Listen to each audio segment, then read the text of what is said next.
You're listening to the Scaling Culture podcast, where we sit down with thought leaders who share their experiences building incredible workplace cultures. Our guest today is Adam McBain, Vice President of People at Bolt. Adam's career in people and culture spans 17 years and began initially in talent acquisition at Nokia. At Nokia, Adam discovered his true passion for human resources. He has held multiple roles throughout his career, from talent acquisition to people leadership. Adam enjoys and prides himself on helping companies scale by leveraging culture and engagement to drive results. In his role as Vice President of People, he's leading Bolt's people operations, business partnership, employee experience and communication, talent acquisition, and total compensation teams. Bolt is on a mission to democratize commerce. Bolt strengthens retailers' relationships with their customers by unlocking secure, logged-in, lightning-fast checkouts. In this episode of Scaling Culture, Ron and Adam discuss some of the best Bolt's people and culture strategies, the 4-day work week and conscious pay, conscious culture website, playbook, and operating values, and engagement surveys and people team internal roadmap for assessing culture. Welcome to another episode of the Scaling Culture podcast. I'm your host, Ron Lovett, and today from San Francisco, Adam McBain joins us. Adam, welcome. Hello, good to be here. Thanks for having me. Yeah, I'm excited I love today's topics, actually. I'm really excited to get into them. But before we do, Adam, I would like you to give us a snapshot of history, your path that got you from, where you started to VP of People at Bolt. Sure, I'd love to. Yeah. So Bolt is located in San Francisco, California. It's where we're headquartered. We've grown, rapidly over the last several years. From 200 employees in the summer of 2021 to about 900 employees at sort of our peak period in May of 2022. We've like most companies, especially companies in the tech sector, we've had some ebbs and flows in terms of growth and company size, but primed for focusing on the things that matter most for us right now, which is, getting customers signed, getting customers live, driving revenue, and providing a one-click checkout experience to as many merchants as we can. So I actually kind of want to start there, Adam. I'm curious, that was tremendous growth. A lot of companies, especially in the tech center, it was like wham, right? Like they blew up. Knowing that logically, it's probably a fair assumption that to go back from 350 to 900 will be a slower scale this time. Would that be fair? Probably not this buckle up, boom, blink, and there's 900 people. What did you learn? What did you learn? Because it's interesting. You get to kind of go back to basics. Say, okay, what did we learn that what got away from us culture-wise? Mm-hmm. And what did we learn that we'll implement a little differently as we think more thoughtfully, less reactively to this? Mm-hmm. Well, I think first and foremost is, like so many companies who were growing the last year and a half or 2 years, right?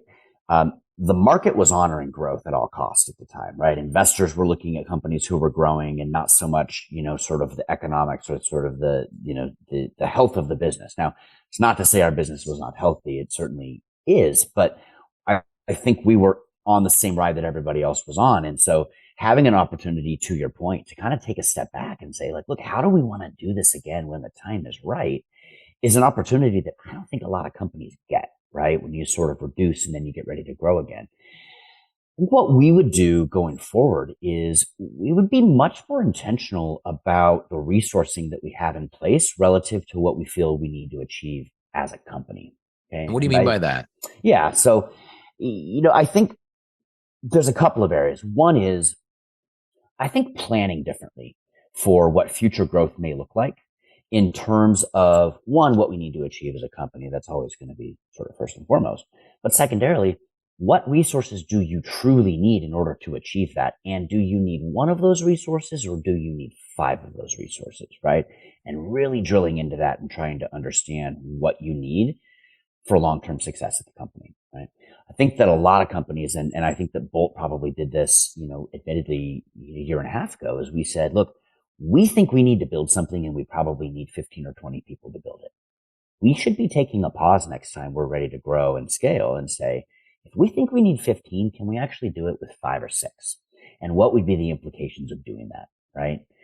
What would be sort of the stress on the teams to deliver if there's only 5 or 6, but also what would be the business impact or outcomes if there's only 5 or 6, and asking those hard questions on the front end as opposed to after the fact.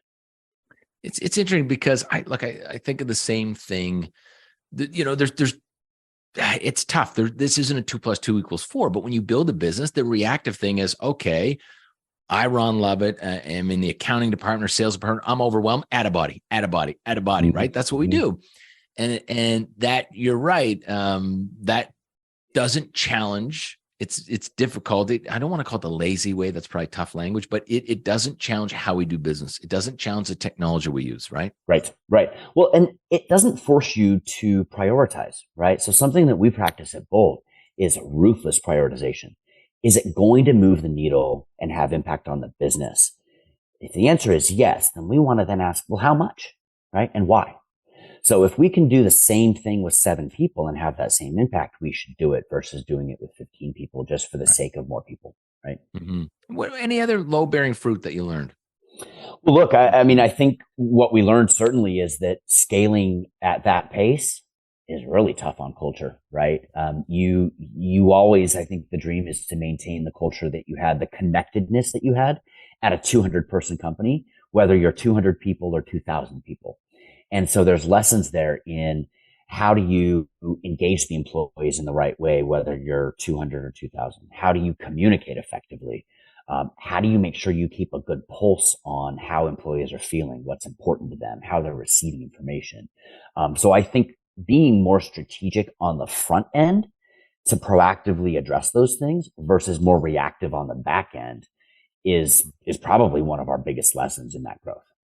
Have you guys, and I was just talking about this, I just was doing an interview for a financial institution here in Canada, and I was talking about when, that most companies, and I'm generalizing here, don't upgrade their values frequently enough. And so, we go back and we say, Adam had a horrible customer experience and now it's consistent. 5 people did. Let's change that. Let's change an admin process to plug into a vendor, blah, blah, blah. But we don't do it with culture. We don't do it with the foundation of the business. So sometimes the world changes so quickly, business changes, but the foundation's been the same. And that's sometimes you need a different foundation. Mm-hmm. With Bolt, have you guys done that? I was talking about the 2 times that we do it. Every 6 months we'll go back. And not only do we say, are we living the values? So that's more of a check-in, look in the mirror, but there are 2 items that really kick off an upgrade for us. I'm curious about you. One of those items is we had or we'll have someone who hasn't worked out and they've exuded really negative behavior that we want to capture to protect the culture moving forward. The second is someone who's had incredible behavior that we need more of, that we want to celebrate and upgrade our values to say that's the new waterline. What do you guys do? What are your thoughts? Yeah, we very much do the same thing. I mean, I believe in our entire leadership team here at Bolt strongly believes that culture is something that you've got to nurture, right? I think the moment you assume that your culture is strong and good and will withstand the test of growth or time or contribution or the opposite is the moment when the culture begins to disintegrate and break down. Right. And so it's really important, to your point, that you look at it. You look at it every 6 months, at least at a minimum. I think through a couple of different lenses. For us at Bolt, we have sort of 2 sets of things that we look at. We have our operating values, and then we have our foundational principles. Okay? Our operating values dictate the way that we interact with each other. It's the way we make decisions. It's how we hold each other accountable. It's sort of the way in which we show up for each other every single day. And then we have our foundational principles, which are kind of our overarching or maybe our North Star set of principles that we want to aspire to, right? So for our operating values at Bolt, we take stock of these regularly, whether it's through, open Ask Exec Anything sessions where we bring the entire company together and we press into, hey, what's working for you right now? What questions do you have? What concerns do you have? All of that is in line with our operating values and how we want to push into that and make sure that we're measuring that. But then we do engagement surveys as well. And the engagement surveys are actually bucketed against our operating values. So we can measure, are the behaviors, are the actions and the experiences of our operating values resonating with our employees? And if we find that they're not, or they're changing, or there's a desire for something different, then we action on that. We action on that by bringing people together and talking about what is still relevant and maybe what needs to change. And then if it does need to change, how can we change it? How can we implement that so that we are staying current? I think one of the biggest lessons, kind of anchoring back to our growth, right? One of our biggest lessons was we can't waver on the importance of our operating values. They enable us to be successful. They enable us as well to remain connected to each other and to hold each other accountable. So to answer your question, yes, absolutely. We measure these on a regular basis. And, one of the exercises that we're actually launching into this year coming up is we want to examine whether those are still right for our company or whether we need to adjust them. So that's part of your upgrade process. And I'm curious on survey, do you do a deep survey and then like a check the pulse survey? Do you do both? We do both. Yeah. So we do a much deeper survey in the fall of every year. It's, maybe 40 or 50 questions, takes people 15 or 20 minutes to fill out. And for the longest time, we just did the one every single year. And what we found is it's really difficult to action on those if you're doing them once a year, right? By the time you do the survey, close it out, properly do readouts with groups of individuals with the entire company and get into sort of action planning, by then your survey results could be 2 months old. And so what do you do with it, right? So we use that as sort of a year over year measurement, but then we've just started also pulsing quarterly. And those are smaller, surveys, 5 or 6 questions. And it allows us to really, one, measure the results from the fall annual survey, but then 2, action on the things that are happening in real time. Right. Yeah. Interesting. We just came out with I'll call it our most aggressive survey where we really asked questions that quite frankly, I wouldn't have had the courage, and just by looking in the mirror, knowing it would have been a big failure. If I had have asked them, I would have known what the answers would have been 2 years ago, 4 years ago, 6 years ago as building businesses. And especially during the pandemic, we've asked questions like, working with Vita, which is my company, has been beneficial to my mental health, to my physical health, has allowed me time with my family. I feel proud to tell others I work here, like just very pointed questions. And it was amazing. I think that we were very happy with the results, and we did similar to what you're talking about. It sounds like maybe the exact same thing. We treated our lowest score, which actually out of this was a 4 out of 5 on mental health, which we were still proud of, but said, let's treat it like a low score because that's where we can move the needle.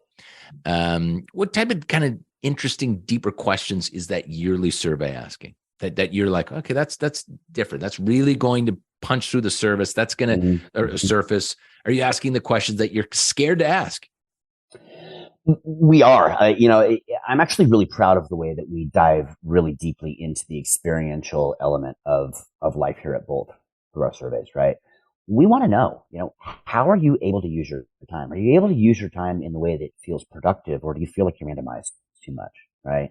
Are you getting what you need from your manager specifically? And if you're not, what is it that you need to receive, right? We ask very pointed questions about leadership. Is leadership communicating with you in a way that is resonating? Do you understand why decisions are being made at the company? Great question. Do you have the right work-life balance? And if not, what would make it better? I think one of the things we're going to get into a little later is Bolt has a 4-day work week, right? And so we survey deeply on our 4-day work week as well, right? Are you able to use your 5th day, which is your off day, in the way that you want, or do you feel obligated to work that day? So we try to go. Is that mandatory? Sorry, Adam. Is that mandatory? Or is that optional? So it's relatively optional. Just like working on a Saturday is something that is optional, right? Yeah, of course. Yeah. Yeah. We very intentionally not put a ton of guardrails in place around the 4-day work week because we want people to be able to use that in any way that they see fit. So if that means that you enjoy spending Friday morning working and answering emails and doing some maybe deep focus work without any interruption so that you can go into the rest of Friday and your weekend clear-minded, then that's how you should use it. If you want to have the day completely off to go on a ski trip or out of town for the weekend, then you should do that too. A few questions. Let's dive into the 4-day work week because I find it interesting. When was it implemented and what caused you to implement that? Yeah. So we trialed the 4-day work week in September of 2021, and we trialed it for 4 months. So that pre-pandemic, I can't remember when the pandemic. No, just post-pandemic. So kind of on the tail end of the pandemic there. So we did it. We did a trial, and it was really born out of a couple of things. One is um, we realized that in this work from home environment, there's really no break between work and life, right? We blurred those lines in a pretty dramatic way in most cases. And so we found that employees were burning out. They were working all the time, uber connected, and we wanted to create some intentionality behind unplugging, right? So it started by taking a couple of summer Fridays off, right? That was kind of the sort of the slow move into the 4-day work week. And that yielded great results. People enjoyed the time. They came back on Mondays refreshed, ready to get to work. We felt people were more productive during those weeks after a Friday off. So they got more done the 4 than they did the 5. They did. Yeah. And so we moved, as soon as we had sort of that first sample of results come back in that said, look, people enjoy these Friday summers. We moved to trial the 4-day work week for the rest of the year. And, as I mentioned, very intentionally did not put guardrails in place, right? We said, look, you use that Friday however you want to use it. The key is we want to make sure that productivity and impact Monday through Thursday does not drop or diminish. And we want to make sure that you're able to use that day however you want to use it so that when you do come back on Monday, you're ready to hit the ground running, right? So, sorry, just a quick question. Did they have the autonomy? It sounded like you said Friday. Could I choose to take that on Tuesday or not? Is it, look, it's Friday? Yeah. We just do Fridays. Okay. The exception to that is since we're a customer-facing company as well, is that we've got a customer success team. And so we've had to be creative about that day. So some of that team will take Monday off versus Friday, as an example. But no, we did company-wide on Fridays as opposed to sort of more of a floating day. What was the unexpected outcome of that, good and bad? What was the kind of like this next piece of complexity that happened because of it? And so for the opportunity side, what was oh, wow, this is really working quite well. Well, so I'll actually maybe start with the unexpected outcome of this, which was that a lot of people have a really hard time taking Fridays off. For most of our lives, we're used to working Monday through Friday. It's really ingrained in us. And so for folks to unplug and truly sort of enjoy that Friday as an off day, was a bit of a challenge, and that surprised us a little bit, right? So it was something that we had to really sort of encourage and lean into and sort of reinforce that, look, this is okay. We want everybody to do this. And then I think on the sort of the more positive side of the experiment, at least, was that productivity, we thought, actually increased. People were more engaged Monday through Thursday than they had been prior when they were working 5 days in noticeable ways. Meetings were better. They were more efficient. We were talking about the right things as opposed to casting a really wide net in a meeting. We were super focused and like zeroed in on kind of priority, getting things done and moving on. So it really forced us, I think, to be more efficient during those 4 days, and the output spoke for itself.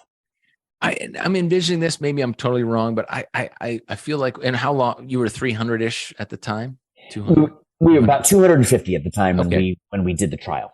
I'm just assuming that there had to be a portion of employees at the time that just didn't subscribe to that. I think you said that. Look, they don't want to take Friday off. They're so used to it.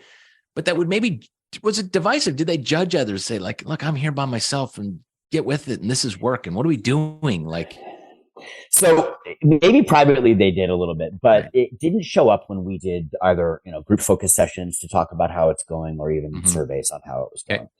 The way that we sort of navigated that, though, and I think it's a really, valid concern, which is like, look, I'm on Monday through Friday. I wish my coworker was. Am I doing more work than they are? Right? Was that we laid some ground rules. And we didn't give a lot of guidelines on how to use that day, but we did give ground rules for what you should expect and not expect on that Friday. Right? Yeah, throw some at that. Yeah. So if you're online and working on Friday, great. Just like if you were online and working on a Saturday to catch up on things, you wouldn't be expecting others to be available for meetings or Slack messages or emails, right, that day.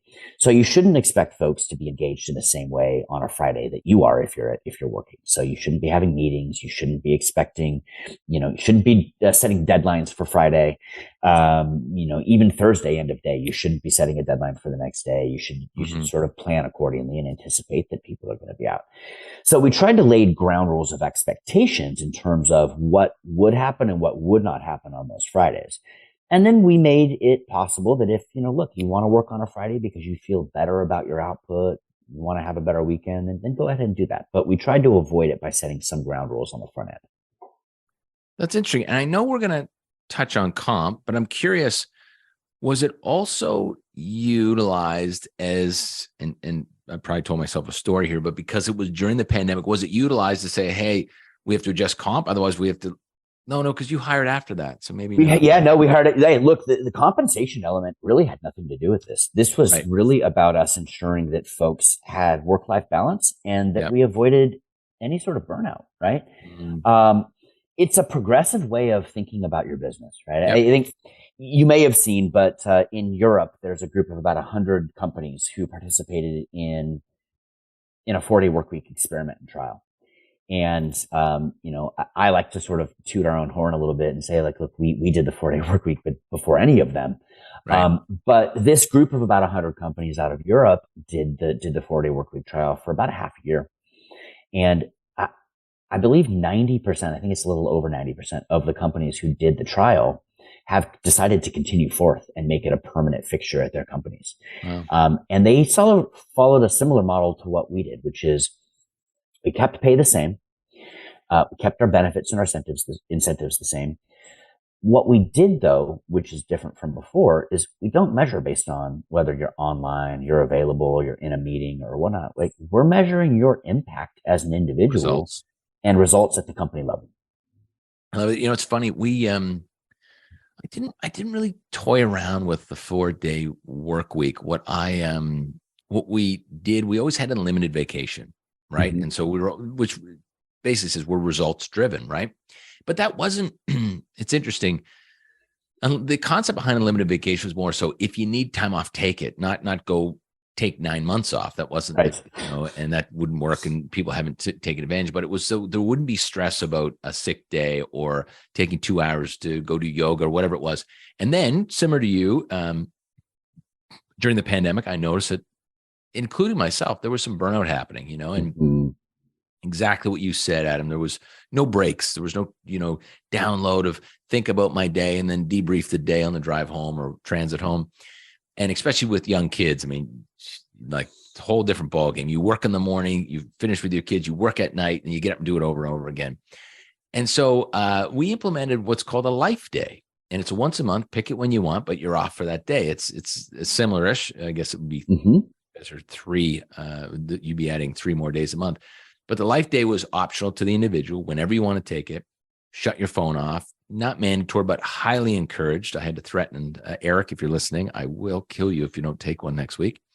And so highly recommended, right? Because we know it's a telltale sign. If you don't take it, something's up. You're not being, you're going to be, you're a little tighter. You can just see when they're not taking it. And so it's interesting. So that was our version of the 4-hour work week. Yeah. Yeah, well, and we have a lot of companies who have reached out to us to try to engage and understand how it worked for us, right? How do you approach a 4-day work week? And do you do what we did, where you just kind of go all in immediately and then you kind of figure out the kinks on the back end?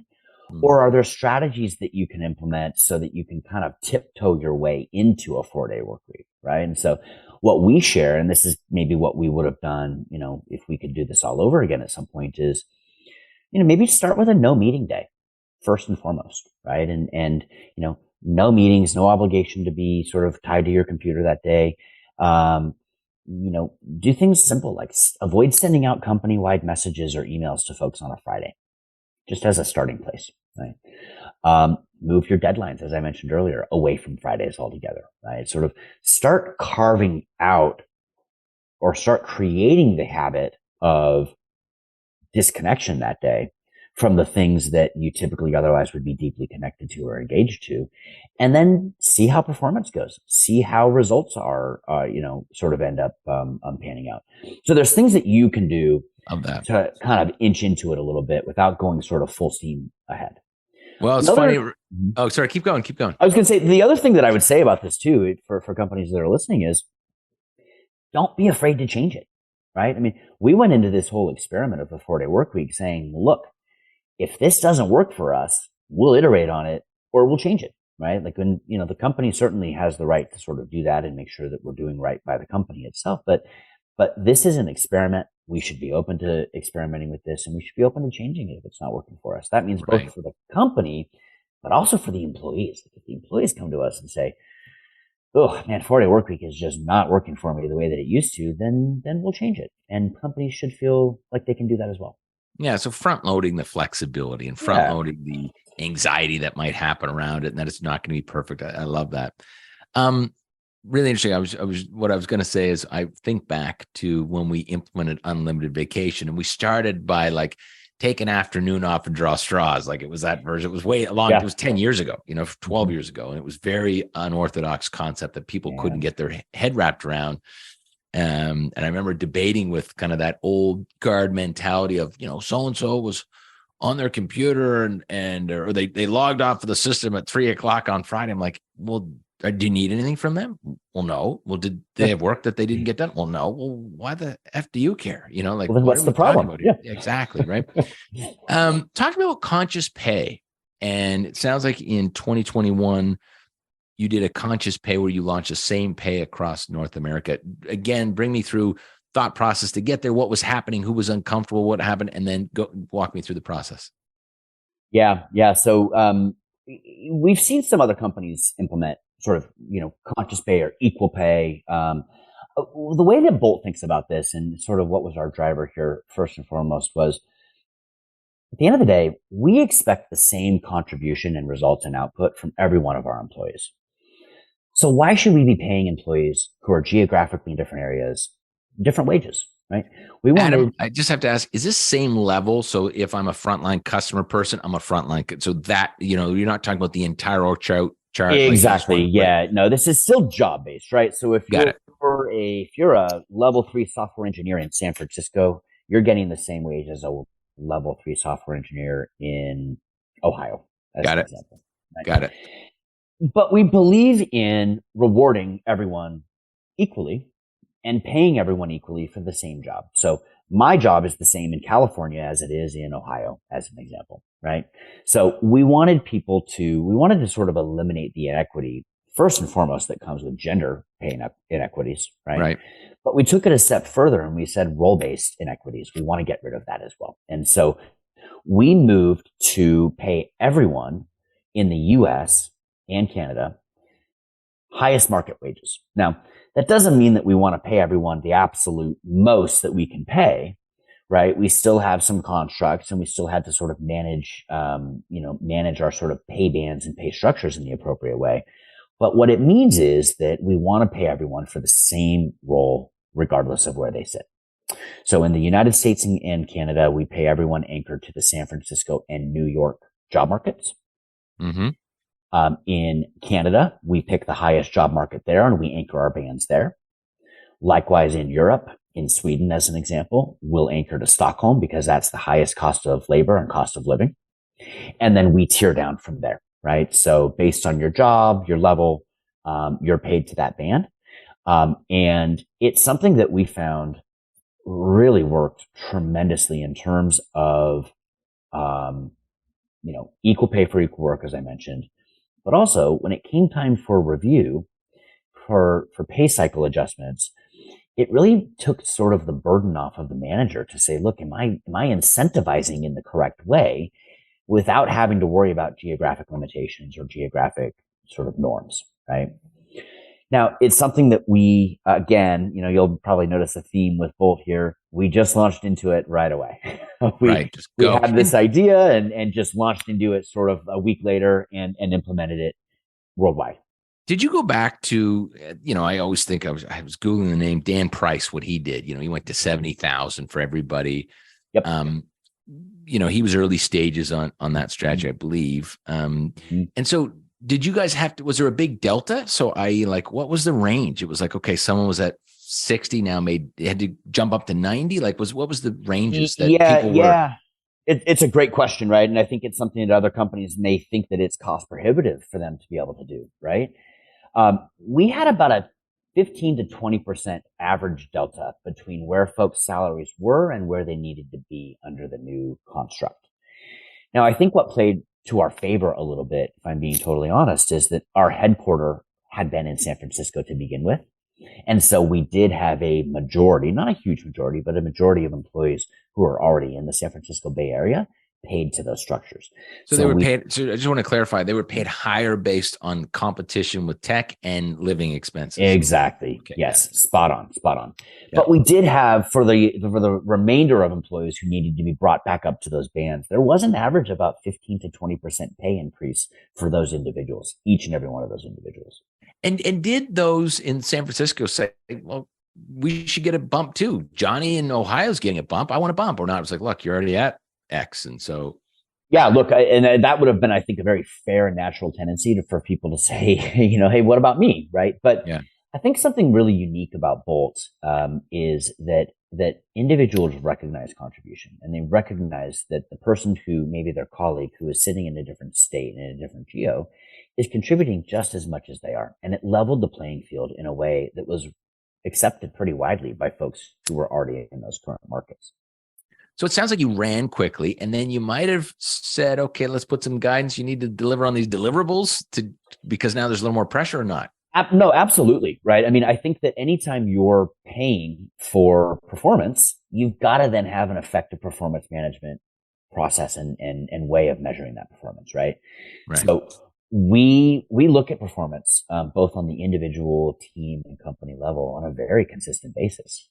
Right. And we're quick to take action if we feel like something is not right there. So, and that doesn't just mean, action in the term, in the sense of saying goodbye to people. It's we need to have quick, open, immediate dialogue on what we need to see and what our expectations are for performance at Bolt, so that we can correct things before they become problematic down the road. Right. So it caused us, I think, equal pay for equal work caused us and was a forcing function for a better performance standard.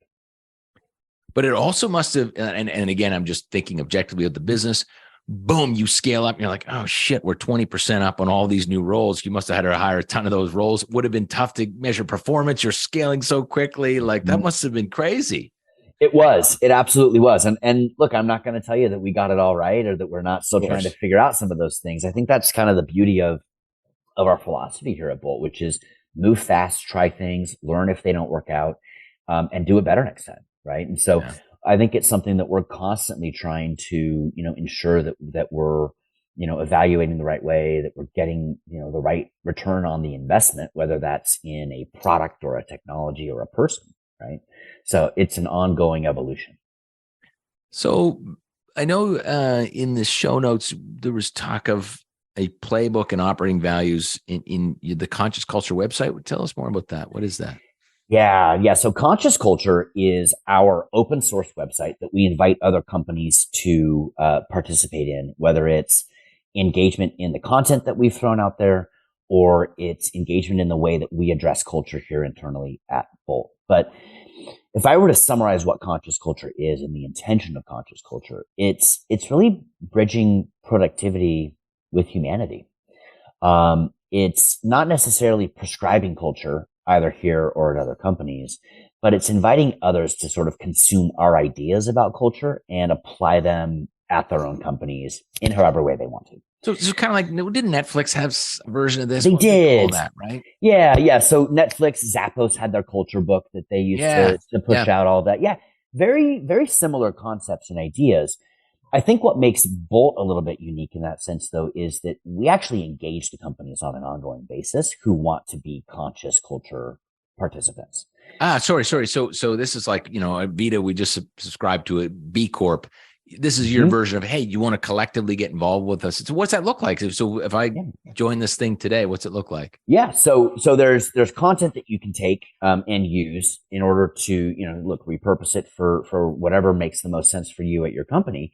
But beyond that as well, we engage companies directly through either fireside chats, forums.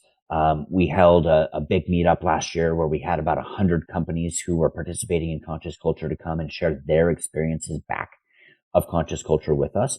And it's really sort of a community networking opportunity to share experiences, thought, idea. And it's something that it's fluid for us, right? I mean, we don't just pretend that we've got everything sort of figured out with our culture. We we engage other companies so that we can continue to learn, so we can implement that back at Bolt as well, right? And I see you've got a very much open dialogue.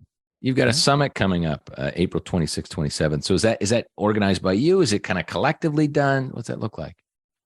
So the summit actually was last year. Oh, okay. Sorry, 2022. Sorry. Yep. Sorry. Yep. Yeah. So the summit was last year. The Bolt team organized that, and we invited, again, I think it was about 100 companies that joined that summit. And it was a 2-day summit experience, all virtual, so people could attend wherever they were. And we shared, how our operating values and our foundational principles are resonating or working with us today. We also invited other companies to tell us how they've implemented, maybe what they've changed, what they've discovered, and what they've learned. Okay, interesting. Has this been it's interesting when I look at this, and again, I think objectively of business, I love it. It does seem like a two-way street, but, especially this feels like a project to me that company goes up and then scales back down. It's like, who's doing this again? Like, who's looking after this thing? It's just, and then it's like, okay, right. It was Johnny, Timmy, Sarah, oopsie daisy, has it been distractive, but just trying to keep this thing going? It's got its own life. Well, it does have its own life, but I would actually argue that I think that much like company culture, conscious culture as a platform is the responsibility of everyone who is employed at Bolt to keep alive and keep investing in and keep sort of bringing to the forefront, right? But I will say that, I think that it's something that, for Bolt, it's an opportunity for us to hold ourselves accountable internally for what we are putting out there in the ether externally, right? And so to that end, it's not a distraction, but it's a way for us to sort of keep ourselves true to what we're trying to do here at Bolt. Yeah, well, good for you guys to have that, to take the initiative to get people bought into and to collaborate around the idea of being good corporate citizens that treat people really well and build culture. Good for you. Well, happy to join. I was going to join, then it said, put your Visa number in. It's 1.6 million for the year. I'm not doing it. No. You've been hacked. No, I'll give you a discount code. How's that? No, it's great. Love to get involved with that. That sounds wonderful. Let's chat about a CEO change. You mentioned that pre-podcast. How did that impact the culture? I was just talking to someone yesterday, and I've seen a few times, and I don't think Bolt's in this category, but I'm just talking about the leadership and how leadership in some cases view culture. I've seen CEOs that think culture is fluffy. It's unicorns and BS. And eventually they buy into it, but not themselves. They say, okay, fine, hire a consultant. Let's get this thing going. And it just doesn't stick because the founder either didn't completely get out of the way or didn't buy in fully. But I don't believe that Bolt was in those categories. But tell me about transition and what that looked like, and how culturally, where did the new CEO come from, internally, externally, and how did you make sure the culture was in line? Yeah. So it's a great question. And I've observed a lot of what you've talked about at prior companies as well. And it's a very real thing that you have to be sort of mindful of, right? I think to Bolt's advantage, the CEO, our new CEO, Maju, was also our chief technology officer and our chief operating officer. So Ryan Breslow, our founder, had been the CEO. He ended up stepping up into a chairman of the board role in February of 2022, and Maju took over the reins as our CEO. The advantage that we had in that succession was that Maju had been at the forefront of a lot of the decision-making and philosophy behind our culture, its intentionality, a 4-day work week, global pay or conscious pay, as we've talked about. So it was very near and dear to his heart, which made the transition in a lot of ways much more seamless, right? So kind of a blessing, really. Yeah. Now, at the end of the day, they're very different people. Ryan Breslow was very sort of, flamboyant, outgoing, full of energy, just sort of this pizzazz machine, I would say, right? And just kind of electric. Like everyone was just drawn to him. Maju is very business minded, very sort of like execution focused. And so just they were complementary pieces to each other. And so what we had to start thinking about when Maju took over as CEO is, how do we pull some of what Ryan Breslow gave Bolt out and have that resonate and have that come across with Maju as well, but still leveraging what makes Maju great, right? Why was he made the CEO? It's because he can drive execution. He can drive business outcomes. He's got a great business mind for the future of one-click checkout and one-click and Bolt in general, right? So how do we blend those two things in a way that is authentic and organic from Maju so that he doesn't come across as being sort of, an imposter in that sense, right? Right. So leg up certainly because he was already here and we didn't have to sort of introduce who Bolt is and what Bolt is and all of that. So the belief system in sort of what makes Bolt go and what makes Bolt tick was already there, which is great. Right. Where I think that we've spent a lot of time, and Maju would say the same thing as well, is really articulating what success at Bolt looks like on a go forward basis through his eyes, right? So there's some things that we did, like very tactically speaking, that I think really moved the needle and gave people access to him in a way that they'd not had access at the CEO level before. And a couple of those things are, and these seem, this is not rocket science by any means, right? But it's about sort of consistency and availability. So we introduced what we called AMAs, Ask Maju Anything sessions. The entire company came together. They were separate from our town halls or our all hand meetings. And no question was off the table. We spent an hour and a half just asking as many questions as we want about any topic, and Maju answered them directly. Just virtually like this? Oh, yeah. Kind of town hall-ish. Yeah. Over Zoom, town hall-ish. And it really allowed people to get a good understanding of, one, Maju's vision for the company, but two, kind of what makes him tick, what concerns him, what keeps him up at night, and gave a level of access to him that I don't think we'd previously had at that level before. Right. And beyond that, and then again, this is a little bit tactical, but it really moved the needle for us, is we formed subgroups of leadership at the company. So decisions were made at the executive leadership level, right? But then we formed what we call the Bolt leadership team as well. And that's sort of our next level or future leaders at Bolt. And that was, a group of individuals either by job level or title, but also by responsibility, an area of responsibility, so functional area. And we cascade information from the executive level down to that Bolt leadership team level to get their thoughts, their ideas, their buy-in as well. And then we have an additional level, which is sort of our management level, and all communications and decisions get cascaded down each of those levels until ultimately they reach, the broader employee base.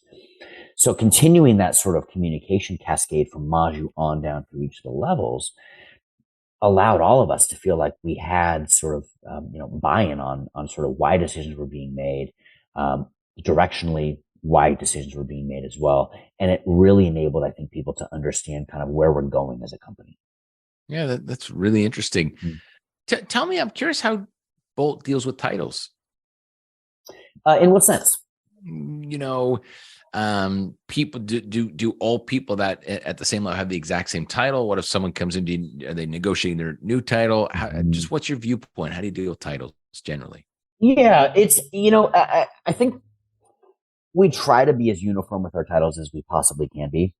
I would even sort of venture to say that we care less about title and more about impact, right? So some people can have big titles and no impact, and that's not going to move the needle for us at all, right? So, I guess I would answer that by saying if someone feels really strongly about something and it enables them to feel good about the work they're doing, the job that they're in, and they're driving impact, then we're all for letting them have that title to a degree. Yeah, it's interesting. This is just something that we've been dealing with. We kind of went down that road where it was important to the person, but we hadn't been thoughtful enough about answering the questions. Are they making the impact in those things? Because we started tossing out titles, and then it really disrupted other people that were like, oh, why did Adam get that title? And that didn't work well for us. We had to kind of go back to the drawing board and still thinking about that today. Yeah. I'll tell you a little story about titles, and maybe the opposite of what we've been talking about is our engineering team had a variety of different titles, and it was really difficult to tell who was at what level in our engineering organization. And so there was a big push about a year ago for us to standardize titles.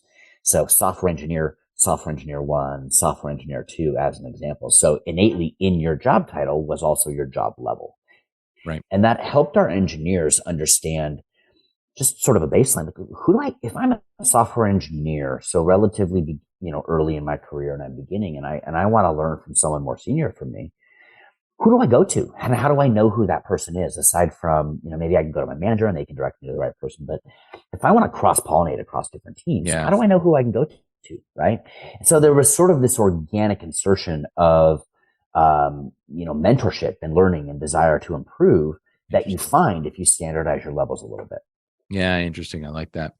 Adam, what else haven't we talked about that you're thinking about working on? What's something that's kind of new, the big challenge for you? What's going on at Bolt that we haven't talked about? Yeah. I think this year coming up is a year where I think that what we've seen in the past, the last couple of years, we've seen a lot of resignations across the board at all of the different companies, we've also seen a lot of reductions in force at many, many companies, right? Kind of as a response to the economic environment. So top of mind for me this year, as a result of all of those changes happening around us, is increasing employee engagement and retention, right? Really outlining what the opportunity is here at Bolt for an employee to stay, contribute, grow their career, and be part of something that I think can be pretty tremendous in terms of the product that we're offering. And so my whole world right now is sort of centered around that engagement and retention area. I love it. And actually, just before we finish, a question about Bolt. Is it for checkout when it's monetary, or could it be like to fill out a customer, get you on a customer integration quickly too? Or what applications is it used towards? Yeah. So it's mostly for the monetary checkout experience. Yeah, absolutely. Mm-hmm. Got it. Adam, look, I've really enjoyed this conversation. Thanks so much. I've got a page full of notes of things that we need to think more about. And you've got the wheels turning on a few things. So thank you so much. Thanks for being a guest, and thanks for dropping by. Wonderful. Thanks so much for having me. It's been great. For more information about Adam, please follow him on LinkedIn. To learn more about our books or our Scaling Culture Masterclass on how to build and sustain a resilient, high-performing team, please go to scalingculture.org. And lastly, if you enjoyed this episode, please leave us a comment and share the podcast with one of your friends or colleagues. We'll be back soon with another incredible guest.